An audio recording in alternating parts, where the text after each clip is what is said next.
majina naitwa Magese Chimbo Magese, ni miongoni mwa wanafunzi wa chuo cha TIA ambao tumekuja katika eneo hili la Oldmaswa kufanya mahubiri.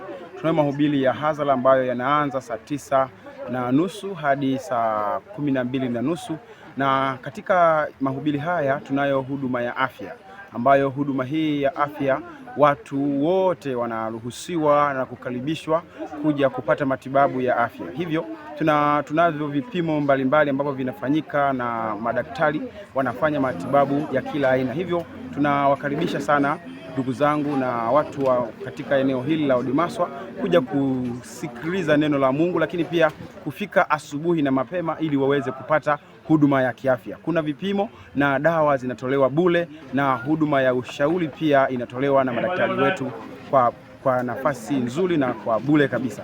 Kama unavyoona mbele yetu hapa, wanafanya huduma na mama zetu wanaendelea kupita, na watoto wengi wanakuja kupata ushauri, wanakuja kupata matibabu. Ni nini ambacho natamani kuambia watazamaji wa Oldmaswa TV ni kwamba karibuni sana katika eneo hili.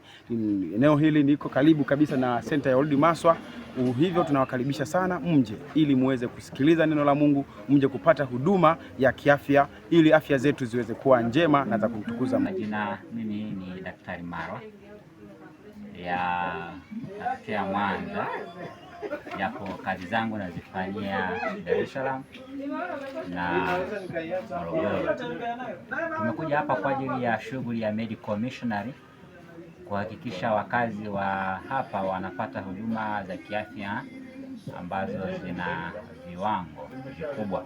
Na hata hivyo tumejitahidi sana kwa kiasi kikubwa. Kwa wale ambao wamefanikiwa kufika tukatatua changamoto zao, wametupa matokeo mazuri, na kwa namna fulani naweza nikasema Mungu amedhihirisha ukuu wake katika mikono yetu na utashi wake ambao ametuwekea kwenye akili zetu. Kwa namna fulani wale ambao wamekuwa wakisumbuka na changamoto za UTI kwa muda mrefu au UTI ambao wanaita inajirudia rudia, na kwa wale ambao wanasumbuka na changamoto ya fungus, kupata miwasho, unaona, lakini kwa wale ambao wanakuwa wanawake ambao wanatoa uchafu hasa katika sehemu zao za siri na wanapata maumivu makali chini ya kitovu au kupata maumivu aidha wakati wa tendo, kwa hao tumesuluhisha changamoto zao kwa asilimia kubwa. Na niseme wakazi wa Oldmaswa wamefurahi sana kutupokea, hasa wa mama, kwa sababu asilimia kubwa changamoto zao zimesuluhishika, na tumejifunza pia dawa za kutumia wakiwa pale nyumbani.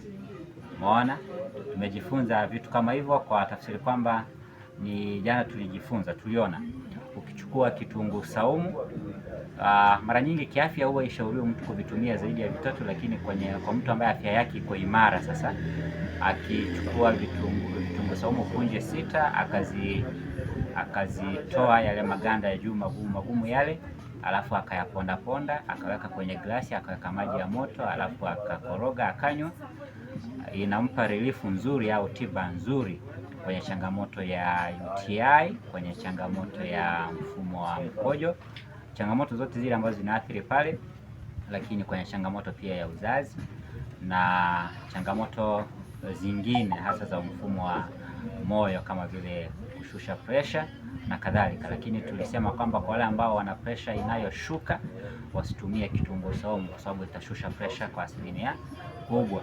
Lakini pia tukasema kwa wajawazito ambao wana ujauzito, tukashauriana hawa nao wasitumie kitunguu saumu. Na sio kwamba ukitumia kitunguu saumu ukiwa mjamzito mimba inatoka, hapana. Kuna madhara mengine ambayo mtoto anaweza akayapata, ambayo yanaweza yakaathiri hasa sehemu ya central nervous system ambayo imecompose au imeunganishwa na vitu viwili, brain ambao ni akili, lakini na uti wa mgongo. Kwa hiyo anakuwa anapata.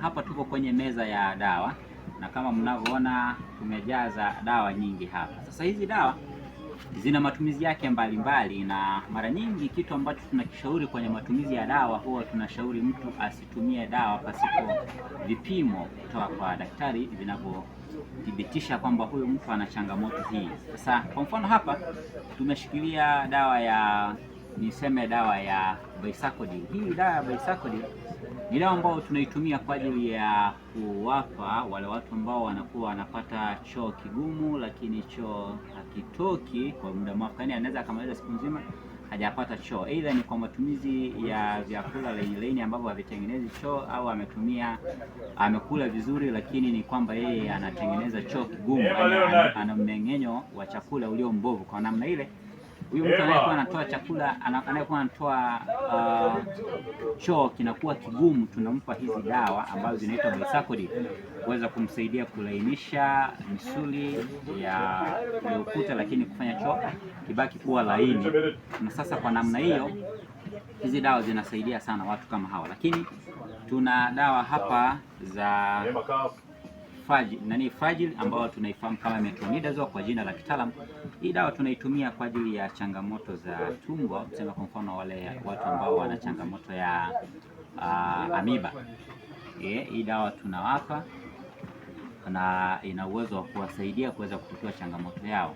Lakini pia kwa wale watu ambao wana changamoto ya uzazi, nisiseme uzazi, yani wana changamoto kwenye mfumo wao wa uzazi, tuseme kwa mfano anakuwa anatoa discharge, anakuwa ana maambukizi kama hao tunayosema pelvic inflammatory disease, ana changamoto kama vile UTI, ana changamoto kama vile na changamoto zingine, lakini kama hizo aina hizo nilizozitaja, tunawapa hii dawa. Hii dawa pia inawasaidia sana, na kuna namna ambavyo unahudumiwa kuweza kuondoa ile changamoto yake. Lakini wale ambao wanakuwa wanapata gesi tumboni, hii dawa inakuwa inafanya kazi vizuri kwao. Kwa dawa ya magnesium tunawapa kwa ajili ya kuondoa ile gesi, lakini kufanya tumbo lake litengeneze mfumo mzuri wa namna ya kupunguza ile asidi inayokuwa inazalishwa tumboni. Madhara asante